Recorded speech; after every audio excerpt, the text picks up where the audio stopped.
From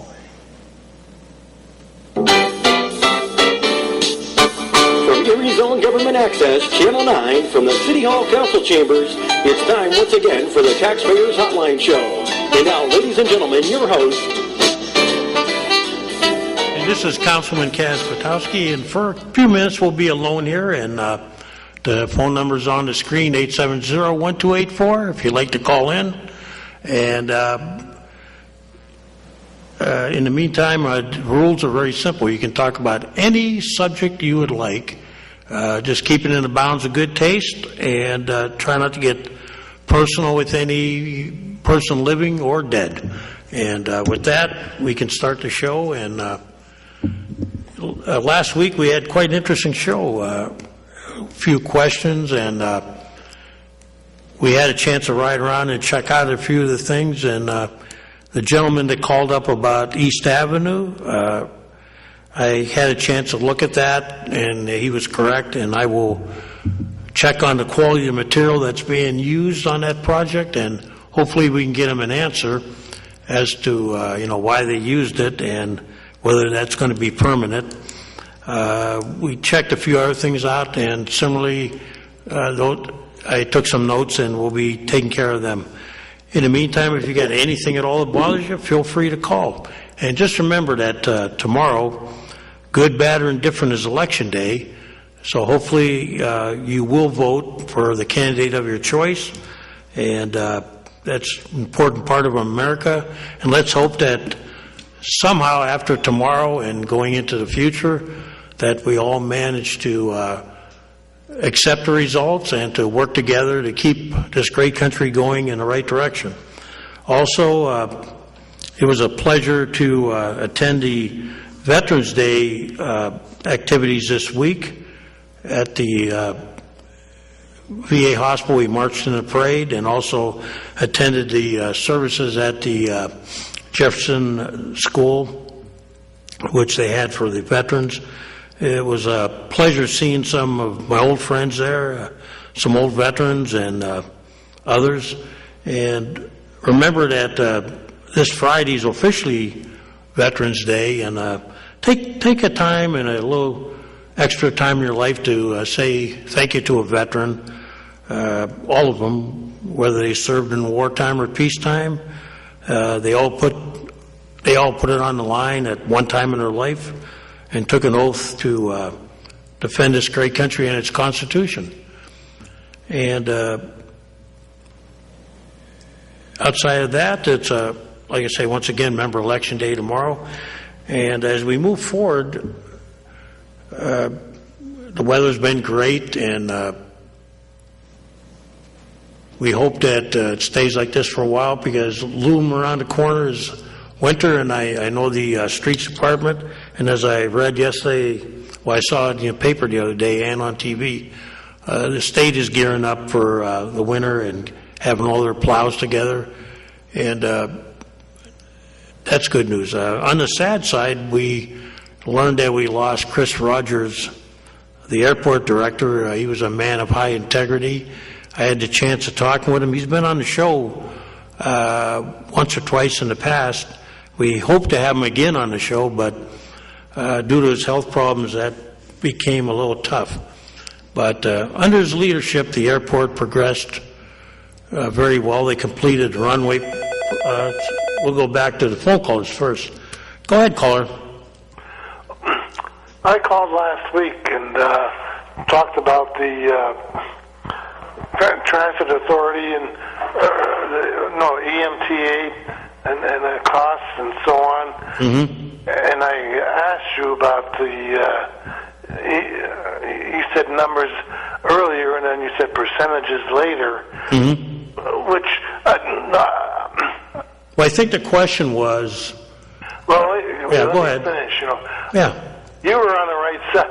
I agree with the mayor. I agree with city council. I'm glad you stood up to these. There's just like two renegade county council people that threw a grenade into all of this. But I agree with the mayor and you city council people. And I just wanted to know some figures, but it was in a paper this past week. So.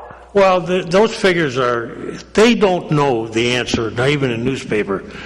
They're estimating figures. And the reason why I don't like to throw out figures is because what we agreed to, and this is absolute, we did this one you can take to the bank. We agreed to pay 55% of what remains after contributions from other municipalities. And the county agrees to pay 45%. And what the mayor and council hope is that other municipalities who are being serviced will step up to the plate and increase their contribution, which in effect would cause ours to lower, and the counties, if you're following that train of thought. I understand that. Yeah. Okay. What we don't know is how much they're going to give. I mean, we can look at what they gave in the past, but I think moving forward, we all realize that there has to be a formula based on usage, mileage, and population served within each political area, and those figures need to be adjusted. I mean, if you looked in the paper, and I think they had it in, I know they had it on TV. Mill Creek was given $20,000. Summit was given, I think, $1,500. Harbor Creek was given $1,400. I mean, $1,400, that's not even realistic today. I agree, but I just wanted to clear that up. I didn't want you to get the wrong idea. No, I just don't like to throw figures out until I know the answer because, the paper's been badgering us, and they keep, in the media, they've been throwing figures out there. Those figures are based on what people told them, the past, but nobody knows going forward, what's going to happen about, what kind of, the funding is estimated from the state, what it's going to cost, but, nothing's, I can tell you on budget day what we are going to put into the budget, and that I'll report as being accurate. And that figure should come out shortly. Thank you. Okay, but thank you. I appreciate your sincerity and that you're interested because too often people aren't interested in what's going on, But thank you for calling.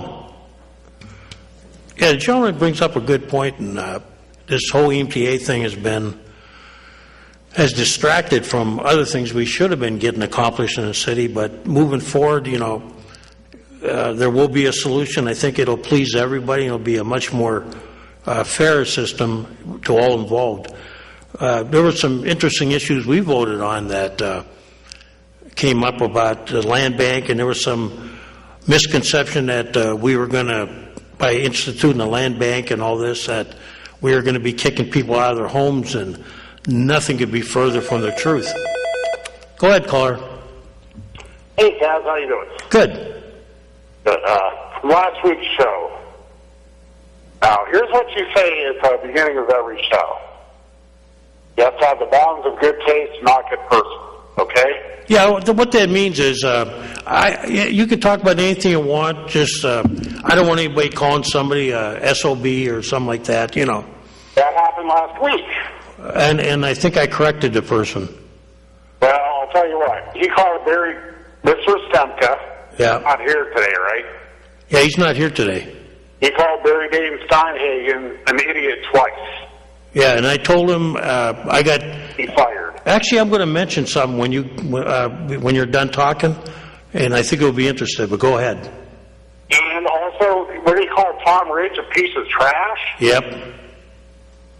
Kaz, you got to get rid of him. He does not offer anything to your show. All he does is complain and whine.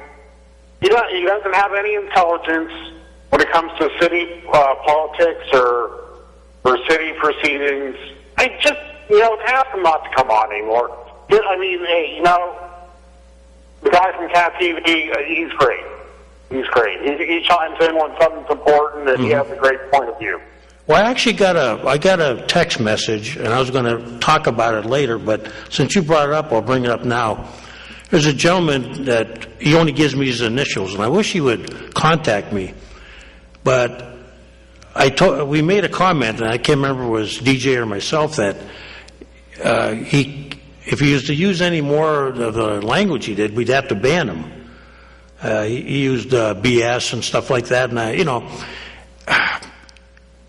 and we don't need that because I disagree with a lot of people, but I have to, even though I disagree with them, I admire their position and I respect the position that they represent, whether they be governor, fellow councilman. But no, I agree with you, and I said I wasn't going to ban them for that reason, but you can't have bad language on there like that. And I do agree with you that I don't want to see anybody calling anybody a jerk or something like that. That's not where I want the show to go. But I will keep your comments in mind. Yeah, well, see, he did get personal, especially with Barry Dave, because Barry Dave decided, you listen to him in the morning. He has a great point of view with hearing politics. He's a smart man. Well, everybody, it's interesting in this world that everybody has their own opinion, and that's interesting. That's what makes life. I used to listen to the late Jim Dvorak, and there were things I didn't agree with him on, but off the air, Jim and I would meet, and every once in a while, and he treated me with respect, and I respected his position. And he never resorted to name calling. Yeah, and I don't like that either. And I'm going to have to be more, more observant and a little bit more. And I will take your comments into. Speaking of the devil, here comes DJ now. But we had some comments about some of the language reflected by Mr. Stemka. I didn't do it. No, you didn't. But no, I agree with this gentleman. We're not going to have any more name calling. Yeah, no more name calling. There's no swearing necessary. This isn't, this is cable TV, but it's not necessary. Right. and like I've tried to explain in the past, this is a show sanctioned by city council, and I have to respect their rules. Yeah, if it's a show sanctioned by city council, you don't talk crap about city council. But I am glad you called, sir. Okay, well, and one more thing. Sure, go ahead. This Ron Stemka, he's just a citizen.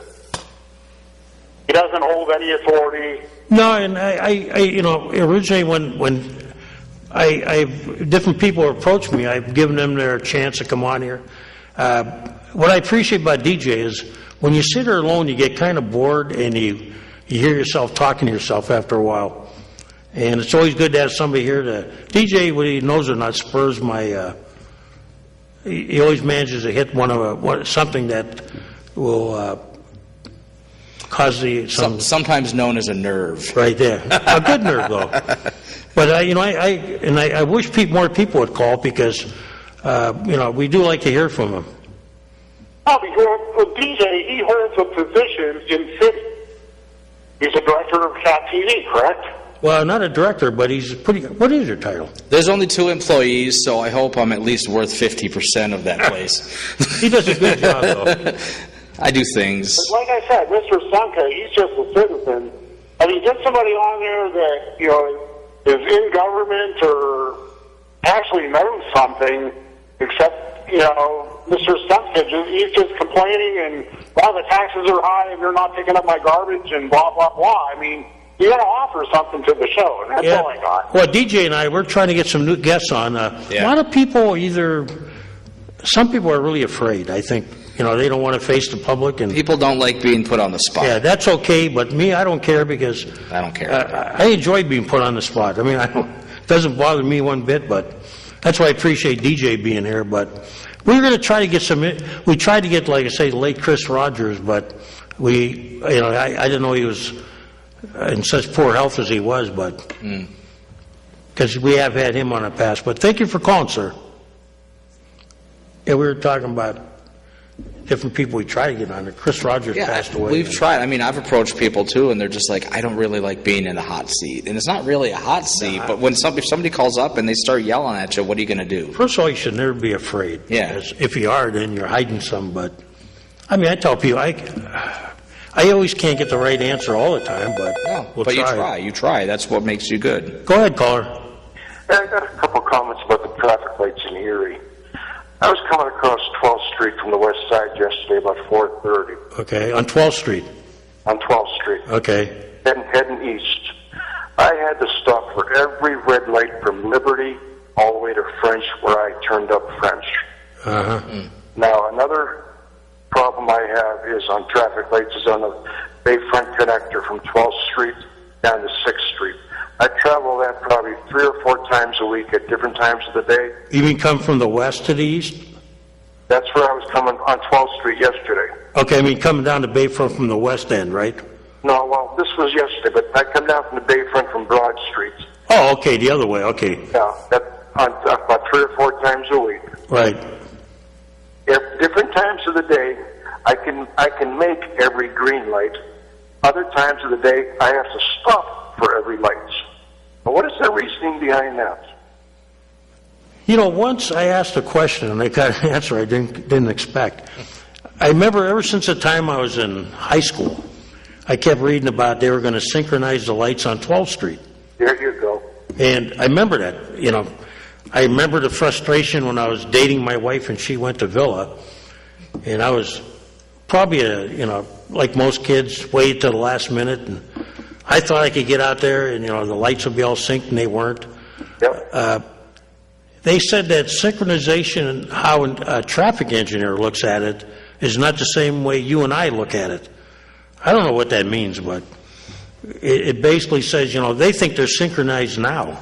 Yeah. Yeah. And what we expect is not what they expect, but I think the 2 roads you mentioned are under the state, but The state controls the way the traffic lights work? I think they work with, it's interesting. I know 12th Street and the Bayfront Highway are under the state, and I don't know if they work with our traffic engineer or they do it on their own, but I have to check into that with Leanne Parmenter, our engineer. Yeah, I'd be interested to see And, who actually sets it. Maybe I can ask her what they consider synchronization, because I agree with you. There are times when, no matter how hard I try, and I come down that Bayfront Highway, I either hit 12th Street light or I hit the light down at the end, way down by the sewer plant. Yeah. And then you got that 2-into-1 lane, which is a mess. Everybody's trying to beat the other person. You know which lights are synchronized perfectly? Which ones? Peach Street from 12th Street headed north. Really? When you start at 12th and you head down Peach, you hit that first green light, you don't even have to touch the brakes because you know it's going to change, and you get green all the way down. But I share this gentleman's frustration. Oh, yeah, I totally At get that. Bayfront Highway, there's times when you can't figure it out, or even 12th Street. There are times when you want to get out to the airport, and it's just not working. Yeah. Especially if you got somebody in a car that's got to be out there. Yeah, I'd be definitely interested to know who controls it and what time of day they have I don't know it why I changed think, but the and state has a lot to do with. do the lights talk to That's a each state other? highway. I mean, when they say synchronized, is it just timing on each one, or are they communicating? Well, they claim network? they've done studies over the year, and then Yeah. there are electronic controls on those. Right. And some roads you're still listening, right, sir? Yes. On some roads they put cameras, which people think are tagging you. They're not. Right. They're designed to monitor traffic flow. Right. And they're supposed to take into account volume. What I'll do is I'll ask Leanne, how they have 12th Street and the Bayfront Highway figured, whether there are cameras there that adjust for, peak time of the year. Yeah, I'd be interested to know that as well. Then we'll pass that along. Another good suggestion I have is heading west on the Bayfront at Holland Street. Have a turning arrow to turn left there. At Holland Street? On Holland and the Bayfront. Is that Yeah. the hill that goes right up to You Hammond? mean going up the hill then? Going up the hill there, we could use Yeah. we could use a arrow there to left hand. I don't use it, so I never noticed. There is no light there, right? I use it all the time. There's a light there, but there's no arrow. I knew there's a light, but no arrow, It right? turns green, and then you're waiting for 500 cars coming from the west. So there you go. Especially at the wrong time. Yeah, and I go up. Well, the hill. I know recently. You know where 38th and Pine is, right, sir? Oh yeah. Yeah, recently Councilman Mirsky and I have been, last couple of years, been badgering our traffic engineer in the Commonwealth because that's under their control. Yeah. We've been telling them that as you head west on 38th Street Yes. and you're trying to make a turn to go south on Pine Avenue, Oh yeah. you always have at least one person that takes a run, but they need a left-hand turn lane there. Yeah. They do. As they do on Old French Road, So, those things have to be, that's why I'm thinking the state has a lot to say about that, but I will check for you. And they'll spend thousands and thousands of dollars on a study. Well, the trouble is, and I do blame if you go out east where they have larger cities and more political clout, things seem to get done a lot quicker. Yeah. Here, I think we're our own worst enemy. Yeah. We need to make our, Harrisburg has forgot about Northwest Pennsylvania for years. Yeah, we got to remind them that, hey, you know what? We got a problem. We expect you to solve it. And put pressure on. I mean, I know we have been badgering, like I say, for 38th and Pine, but this turning arrow is interesting on Holland. I never thought of it. But now that you and DJ use it more than I do. It's bad. It's bad, yeah. Yeah. I'll put that down. That's heading west to east. Yeah. And then ask Leanne Parmenter about 12th Street and Bayfront. There was a comment in today's paper about speeding on the Bayfront connector. Oh, are they surprised? No, it's a lady wrote a letter to the editor about safety, about the kids crossing the highway where the barriers are. And the speed limit's marked for 35. Yeah. Hey, I'll admit, I'm doing 40, 45. Yeah, you're like the rest of us. I mean, we And people are passing me doing 55, 60, and I say to myself, well, I'll see you at the red light at 12th Street. yeah. Mm-hmm. Sure enough, there they are sitting at that light at 12th Street. I cannot, no matter how fast I go, I can't make that light at 12th Street. So I don't even try anymore. I agree with you. 35 is probably too slow. And 45, you can drive that Bayfront Highway, and but yeah, people will blow past me at 80. That's just amazing, but. Yeah. Oh, yeah. But I think, they shouldn't be surprised that a road that's relatively not littered with lights as bad as other streets, Right. they shouldn't be surprised that people think of it more as a highway than they do a local road, Yeah. Yes. All right, thank you. But thank you for your comments. thanks and for calling. I'm going to ask her and try to get an answer for you by next show. Okay, that sounds good. Okay. I like that comment because that, I have a little slow I don't things down. use that, I don't use that Holland Street like you do, We need roundabouts. All intersections are now going to be roundabouts. No, see, now, I don't like them. We need to be progressive. Come on. Why Let's is that just try progressive? one. Because, man, people come and then they keep going if nobody's coming. You don't wait on that light. People get confused with roundabouts. But then you have to teach You know what people not to be confuses Erie stupid. people? You know what confuses Erie people? Change. No. Well, yeah. The use more and more now of two left-hand turn lanes. Yeah. Seriously. I've seen that. They somehow think that if they're on, they don't set themselves up well to use them. Yeah. And then when they do use them, they start drifting into your lane. That's not what's, How do you confuse someone from Erie? Well, there's one on 38th and State as you're Yeah. coming up the hill, Yeah. from State. A lot of people don't know about it, right? Right. You go out to the one the famous one is coming out of, up there on Peach Street. You come out, I'm trying to think which one it is now. Oh, yeah, coming out of the mall Yeah. by the Aoyama there. Yeah. Two left-hand turn, invariably, the guy that's in, Yeah. what I call the outside, well, I don't know which one to call inside or outside. Right. I'm in the outside, stay Yeah. along the curb. Yeah. The guy on the inside will drift. Take out your front end every time, Yeah. You got to watch everybody else, Or especially if you or the know guy what that you're falls asleep at the green arrow. doing. That's me. The green arrow is okay to turn. You can turn left on the green arrow. Yes. Yes. First, you got to get off your text phone. Yeah, I know. People are like, I'm not paying any. I saw a lady yesterday. Just a person. I won't say lady or man, but the light changed every 2 cars on Peach Street. Yeah.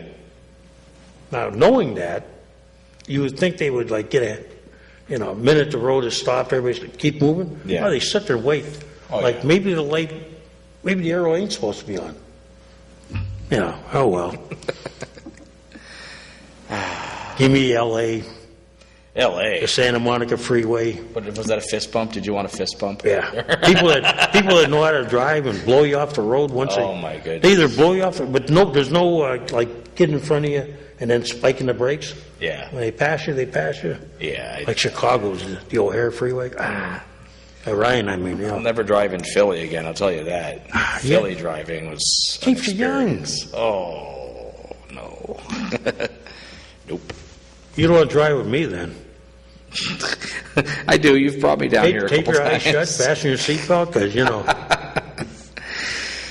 What do you got today? Anything new and exciting? No, I just remind everybody about voting tomorrow, and Hey, one way or the other, hey, everybody, make sure to go out and vote. Yeah, that's all I got. That's it? That's your 2 cents? I can't say for whom. Well, I'm kind of excited. There's this new TV show. Yeah.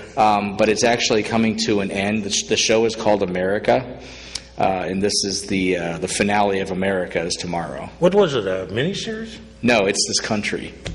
The show of America. It's coming to an end tomorrow. Well, it's going to be interesting tomorrow. Oh, yeah. Go ahead, caller. Hey, afternoon, Kaz. Hi. I was just wondering, nothing was ever said about if you have to show your voter ID for tomorrow. I don't think we do it. I've never had to in Pennsylvania. I was just wondering if that was required or... I think the only time they may require it is if there's a question. Have you voted regularly? Yeah. Yeah, it seems like when I go to my site, they pretty much, the women pretty much know you there. Right. And I have been questioned very little.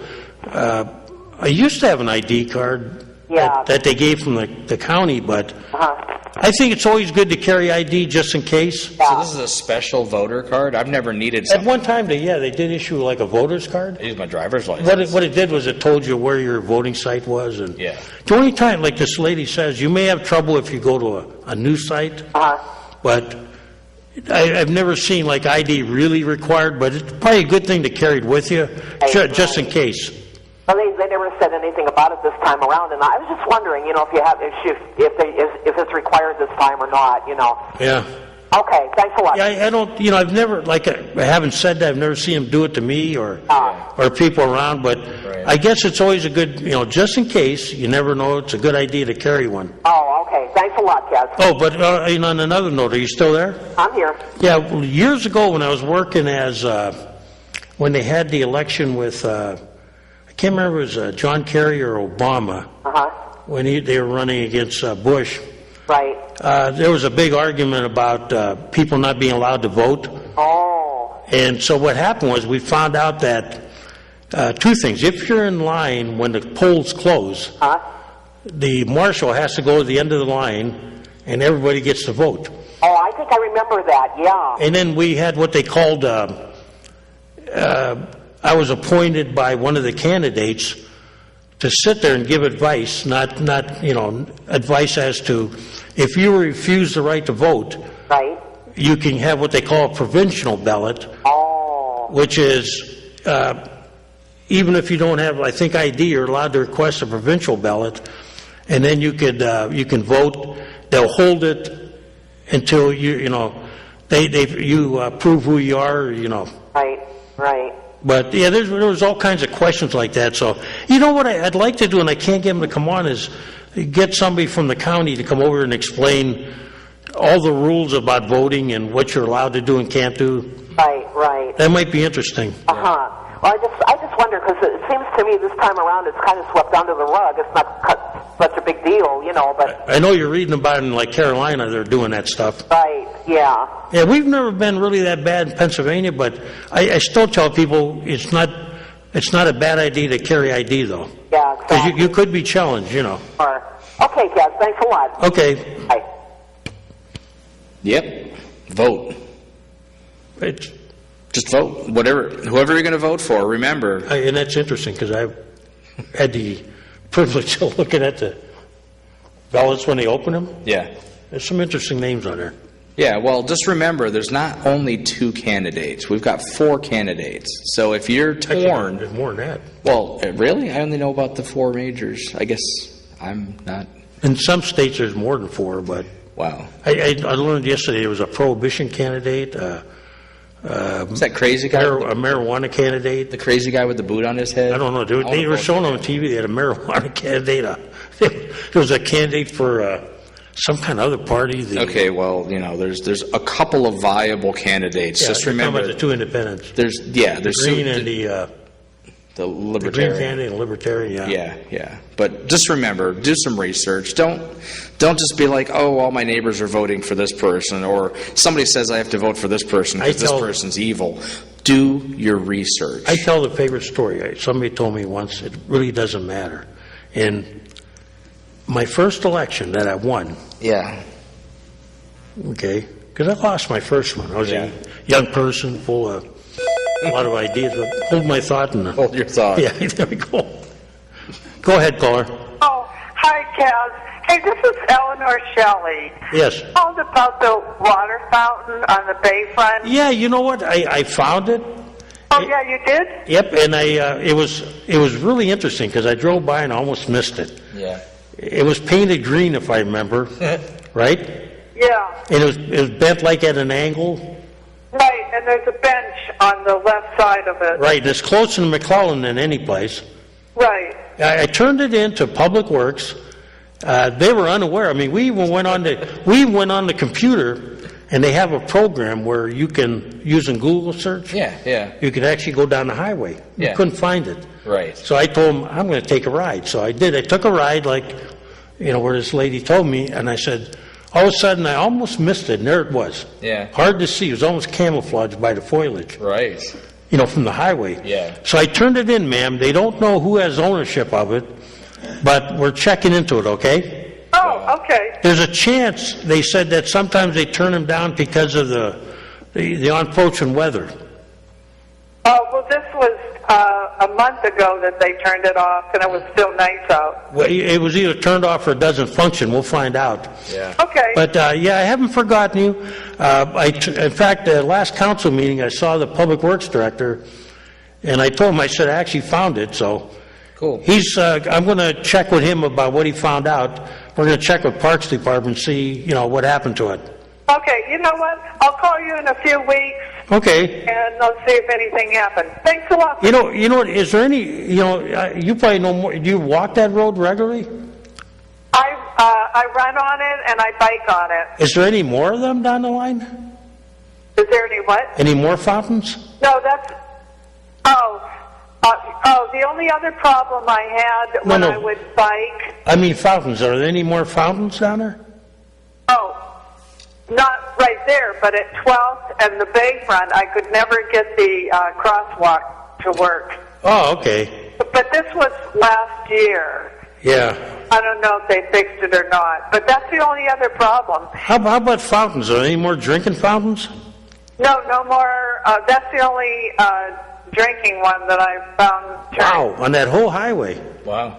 Well, just on that part. I don't know about any other ones because I don't. That's the only one that I drank from. I haven't ever seen any other ones. That's why I was looking for them. I guess I'm gonna maybe DJ and I have to get our bikes out someday. Okay. Hey, I got my bike. I could do it. It's great to bike from.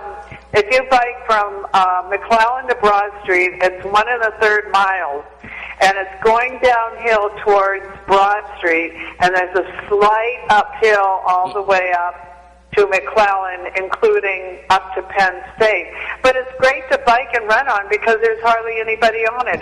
The Bayfront is so long. I'm amazed how empty it is at times. Yeah. And it's great because it's all, you don't have, you just stop for the lights wherever the lights are, and there's a long ways that you can go without, it's a great place to have anyway. So. Yeah, time I got in shape a little bit. I think those hills are going to kill me slightly, but. Yeah, it's kind of tough. Erie is uphill all the way from the peninsula practically. Because I used to bike down to the peninsula, all the way around, and then all the way back up to 41st and Wagner where I live, and it's uphill all the way. Wow. At one year they tried having a marathon. Going up to the Veterans Stadium. Yes. Down from the Veterans Stadium, around the peninsula and back up. That last mile was just terrible for them because it's just slightly uphill, and they were, really tired at that point, and that would really wear them out right there. Heartbreak Hill, wasn't it? Well, they would go up French. I remember I was working one time for the Parking Authority many years ago when you had that race you talked about. And as they were heading up to the stadium, I literally saw one guy, I thought he was having convulsions. Wow. He was like literally shaking. Mm-hmm. And I mean, they couldn't get him to stop, and I'm going, this guy might be in shock. Yeah. Well, he might have been dehydrated. Yeah, it looked like he was, ma'am. It looked like... Hot day. So. Yeah, I mean, it was bad. I looked and I said, he was only down around the convention center, you know, the Civic Center, behind the Warner, and I'm going,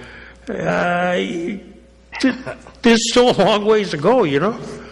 Yeah. And after, what is that, 26 miles like, you know? Oh, my goodness. At 26.2 miles is the marathon. Now they have it around the peninsula twice, which is great. And there's a lot of people that come in from out of town for that because it's a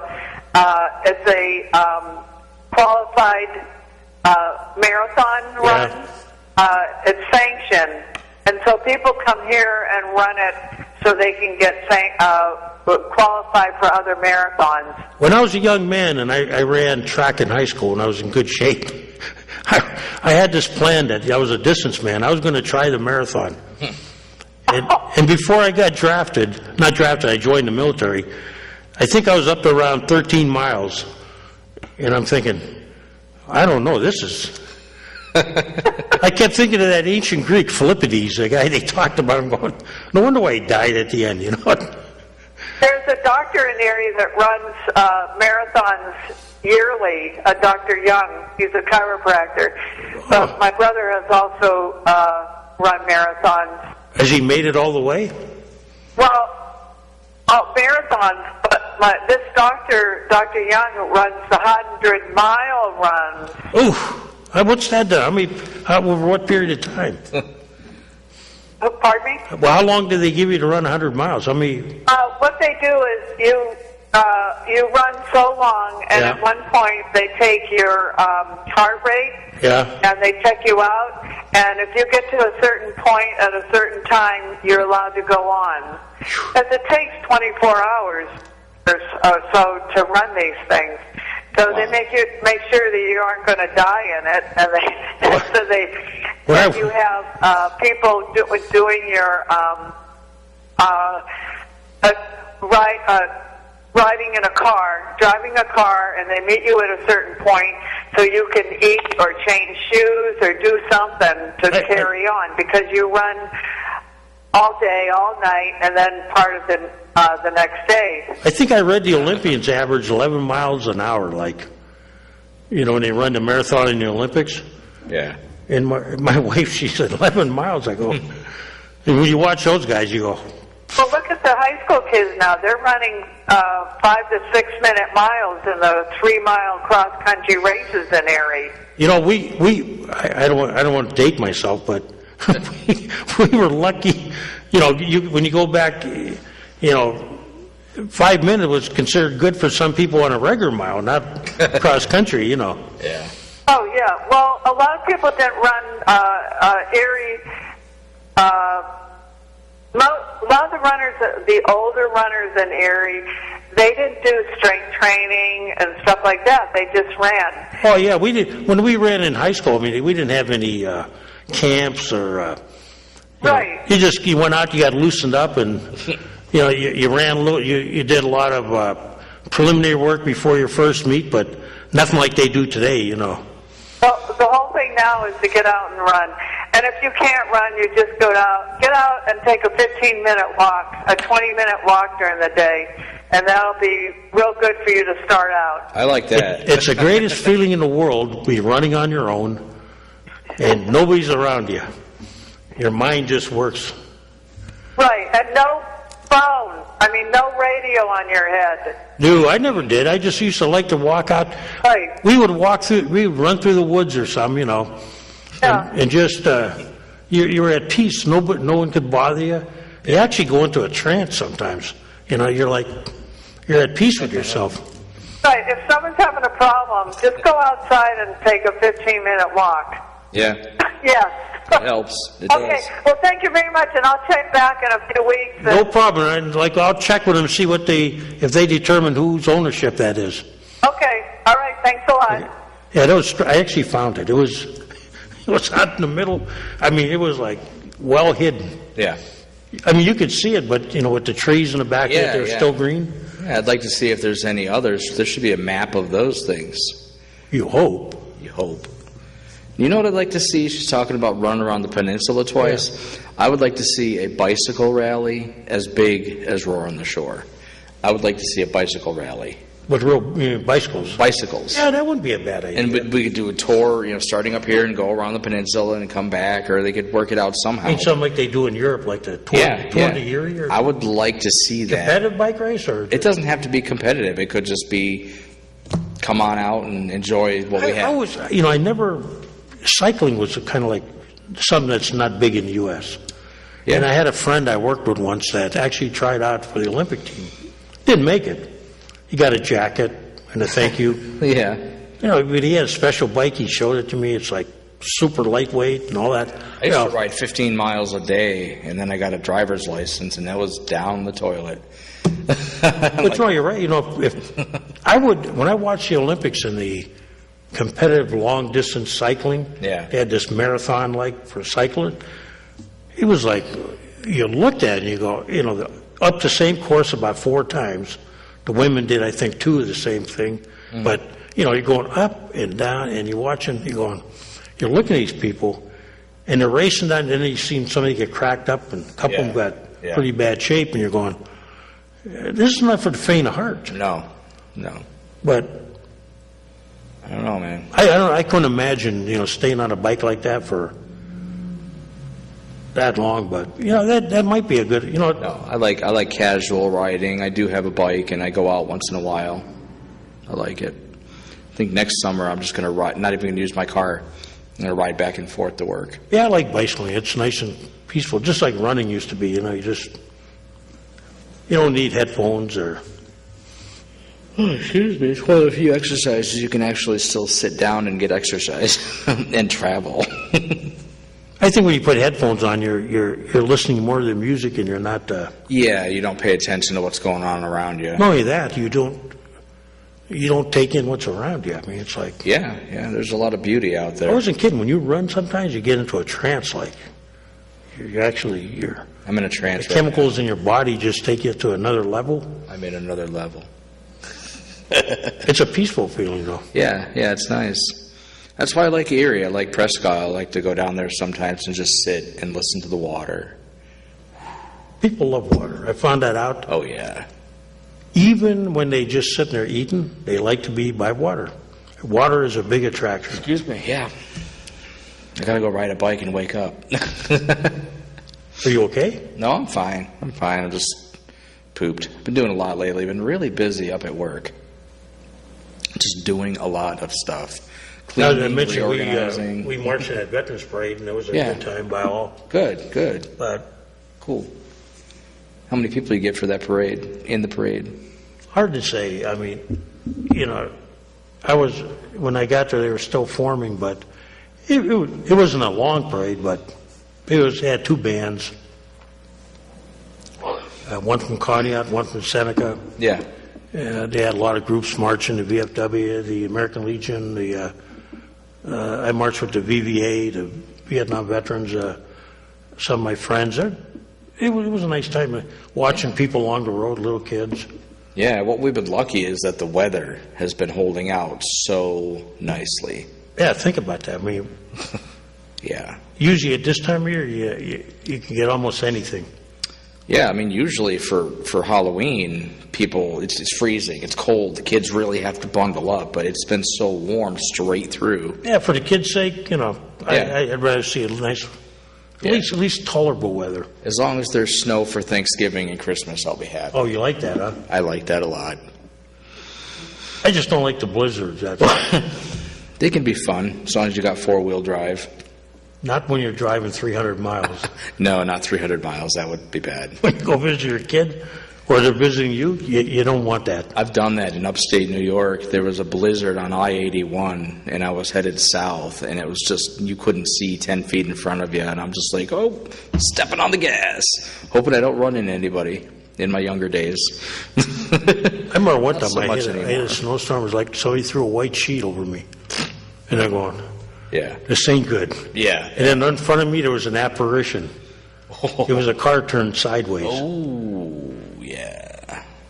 Bad things. Yeah, they had definitely lost all bearings. I know I'm the thinking, feeling. if I'd have been over 3 more feet, I'm taking that car out, you know. Well, you would have straightened them out at least. They wouldn't be sideways anymore. Yeah, before you came on, I was talking about a land bank, and there was a lot of misconception out in the audience that Yeah. we were going to kick people out of their homes. And So what is a land the bank? land bank is basically houses that have been on, getting ready to be sheriff's sale. They're that level. Yeah. Rather than allow them to be picked up by people that are just going to flip property or do not have the ability or don't want to, Yeah. do something with them positive. You have an agency, much like the redevelopment or a separate authority, you give them the first shot at some of these properties. Yeah. And what they will do is hook up with, they will have a list of qualified developers and or people that can do things Yeah. positive. And so, along with the waiving of taxes and whatever, you take properties and you do something positive with them. They could bank some land, let's say, for a project like some housing.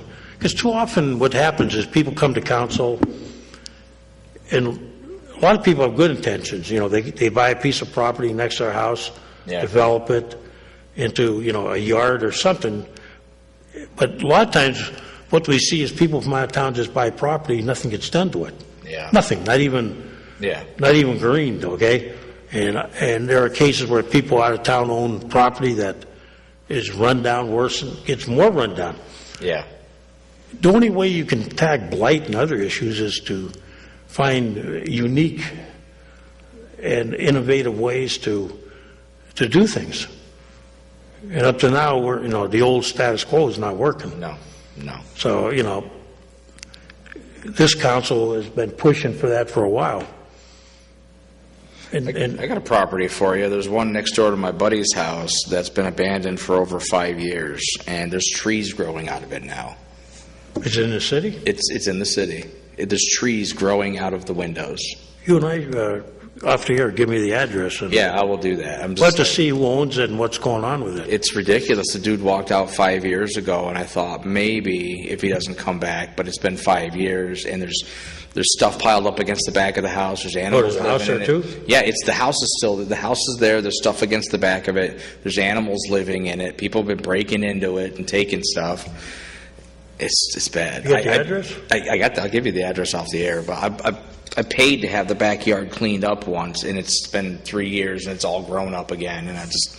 Well, we've had people that did that, mowed lawns and, tried to... This is like a forest. It's all trees. And it bugs me stuff. about... Yeah.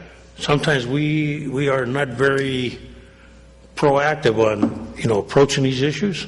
Yeah. This is why we're changing things like we're going to give our people the right to issue citations, not warnings. Yeah, good. You gotta... But all those things take a while because everybody expects it to, we go like this, but there are state laws and ordinances that have to be written, they have to meet the tests and all that. But at least I'll give this council credit that they have all been willing to move forward and try things. That's what you gotta do. You can't be afraid to try something. No, and I said it for years that maybe in the past they thought about it, but we're saying, hey, Lord, try it. Even if we fail, let's try it and let's move on. That's how you learn. But That's the only way to learn. there's too many issues around like blighted property, and Yeah. it's not going to solve itself overnight. It's not going to go away. No, it's not. Nobody's gonna jump up and just take care of it, so you guys gotta make rules and figure out how to make it happen. That's your job. Yeah, people all the time, they keep saying, well, when are you going to do make the Buki report happen. That's $650 million. Yeah. That's a big problem. So there you go. As soon as you got $650 million, we're on it. So in the meantime, though, we are taking steps that we feel are steps in the right direction to. Have you, on the Bayfront connector on the top of the hill where 12th crosses it, have you seen the other side of that building that's falling down?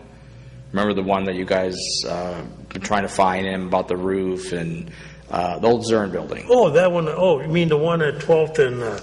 12th and Bayfront. The other side of the roof is done. They actually have it all the way across. Nice and clean and white and done. Well, I think they had it a while back. It's been the last couple of years that they haven't moved forward on that roof? No, I mean, seriously, even as of a couple of months ago, there were gaps. It's completely filled in now. But the problem we have is that it is kind of, I know it sounds like I'm making excuses, it's kind of left our hands. Yeah. It's now in the hands of the district justice. Mm-hmm. He, I think, has a reluctance to throw the man in jail. Yeah. Like he's threatened him. Well, like I said, they're moving on it. Well, I think that's what he's told him is, he expects he wants to see some progress on the project. They finally did, and I was happy because I was coming home from Rochester off the Bayfront, and I looked, and it's solid again. I haven't been by there in about a couple of weeks. I'll have to take a look at it. Yeah, it caught me by surprise. Now, the other side still needs work. I can see it better when I'm heading home than coming the other way. Yeah. So what I'll do is I can catch a glance at it. Yeah, but I do know that district justice has tried to put pressure on him. I'll try to get a picture because it looks a lot better. It really And that's what everybody wants, that either tear it down or fix it. Yeah, and as soon as they get the rest of the roof on it, the frame on the inside will stop being eaten by the weather and the place will last longer. Now, the building next to it, it's got no roof at all. It's got to go. I know on the backside there are some windows that have been popped out. Yeah. And they cause a problem for the recycling place because the glass lays, people pick it up in their tires and... Yeah. Now, there's a couple of buildings back there I'm interested in. I'd like to see if I could get one of them for makerspace or something. Maybe behind the recycling place? Yeah, there's a building right behind the recycling place. It's behind the roofing place. I can't remember the name of the place. Who owns that, I've got the name written down at home. I can't remember, but I've got the name. I'll give it to you. It's a shame that in some towns they've had the ability, of course they got the population base to do it. Yeah. They've developed some of these factories into outlet centers, different things. I can see that whole area becoming a science center. That's my vision for it, is taking that building and everything, turn it into a science center, buy the bridge, make the bridge into the park like some people wanted. Yeah. That, right there, a science center and a park. The bad point is that bridge might be gone by that time. This is true. This is true. I heard, though, that it would cost less to just fix it. But I'm not sure. I don't look at the reports. That subject has been gone over many times, but what I'd like to see with these old buildings is reusage. Yeah. Now in Allentown and Bethlehem, they use the old steel plant. Yeah. A couple of buildings have interest. One is a TV studio. Nice. For one of the local TV stations. Another one is like office buildings. The main buildings have been transformed into... I would love to see so many buildings in this city that are just sitting there empty, used. Let people use them. Well, yeah, but the big thing is, finding somebody to expend funds. I have no problem. I have no money, but when I do, I put it into the organizations I work for. But you got to get private investors to see the. Yeah. Like in St. Louis, they have a thing they call the. It's the old train terminal, Union Square or something like that. Sure. And what they did was they put restaurants in there and outdoor eating areas and patios and. But that's St. Louis, all right. So now you take Erie, it's like, well, look what we did with our train station. Yeah. It's a fabulous project. It really is. Not in the worst condition. I remember when it was a piece of crap. Yeah. I did it. I think crap is acceptable. But, it was bad. And they came in and they fixed it up. Yeah. Slowly. they put the brewery in there, the restaurant, people have weddings there. But they still had that big shell where you are now to the right. Yeah. And over the years, you've watched the progress. They got the hookah cafe in there. It's opening up slowly. They just moved in a chiropractor right next door to us at Makerspace, and the clothing place. And you see what they did with Iron Empire, the old Level building, and what they like to do with different. But it takes people with a vision and money. Okay. Yeah. I mean, we consider and say, yeah, they should do this, they should do that, but the first guy that went into the train station, think what he was facing. Yeah. Oh, yeah. It was a mess. And I mean, in many ways. Yep. I don't think people want to know what it looked like. Yeah. Because what you look at now is not what it looked at before. No, I've seen some of the rooms inside that still need some help. We have. Yeah. There's still some rooms that are almost open to the outside, and you can't really tell because it's blocked on the outside, but there's a couple of rooms that could really use some help. I mean, down in that... down on the other side. Where you are. Yeah. Well, that was what they called, that was an express terminal for, much like UPS is today. Right. They had trucks going in and out that took stuff off the trains, but... Okay. Then you got that big building at the end that anchors. There's so much you could do with buildings like that. You look at me and say, boy, I'd like to put a nice restaurant in there or something, or a nice... Yeah. And you see that a lot in other cities, but, what you need is a population base. You need people that have the vision and the money to do it, Yeah. But it is nice when you see old buildings develop. It really is. I would just like to have one place say, hey, look, we got this empty building. We see what you guys are trying to do. Why don't you just move in and fix it up, and then we'll go from there. I would love that. That'd be a challenge. We need a lot of space. We need to. Oh, you mean you do? Yeah. Yeah, I'm talking about me, man. I'd love to get Makerspace into something where somebody cares. Here's a good project. That building down on State Street where all the doctors are in. Yeah. Okay. 300 State Street. Yeah. It used to be an old print shop. Wow. But. Yeah. We used to make big posters in there. Wow, that's cool. But you look at it now. I mean, if you're in a doctor's office there, I know what it looked like. That's interesting. But nobody else does. A lot of people My don't. eye doctor's there. I go back there every couple of weeks, and I didn't realize that's what it was. Is it? No. But, they have it's amazing when you sit there and you look, you go, people my age know what it looked like before. And, and that's an idea but it took the hospital to start that. They had to see a cost benefit to it. But, it is nice when you see old buildings instead of being sitting there, Yeah, and I'm getting Modern Tool to some degree was redeveloped. I'm getting sick of the tear it down and put up a new box. Look at Modern Tool. Yeah. To some degree, it's not bad. I would love to see a lot of the old buildings fixed up. They just look cooler, and it gives the city a feel, like a historical feel and a warm feel instead of another coffee shop. What I like out east, they have a lot of these old taverns that date back to 17, 1800 something. Yeah. And there's little bars and taverns in there and restaurants, and you're sitting in these little relics of the past. They got character, and none of these new places have character. We were in one in Lancaster. It was 1870. Yeah. And you looked at it and you go, holy crow, So what's happening with the Puffer Belly? Is somebody going to move into that? Or that's owned by your insurance. And I tell you the truth, I don't know what they're. I seen a crew in there cleaning it up. Go ahead, caller. Hey, I drove. I haven't been on Payne Avenue in quite a while. Yeah. Remember that old Carl's Tavern? Carol's or Carl's? Oh yeah, Carol's Still. Hawkins, yes. Yeah, it was my friend owned that. Yeah, Carol's Still. That is shut down, and the weeds are growing everywhere. Yeah, it's a shame that I knew the guy that owned that, and when Hammer Mill closed, things started going downhill quick. With the business. Yeah. And Payne, where's that on Payne? It's right down by Trovka's and all them. Yeah, so right on the same side of Trovka's and a couple doors down. It was a nice, at one time it was, if you were a Cleveland Brown fan like me, that was a place to be.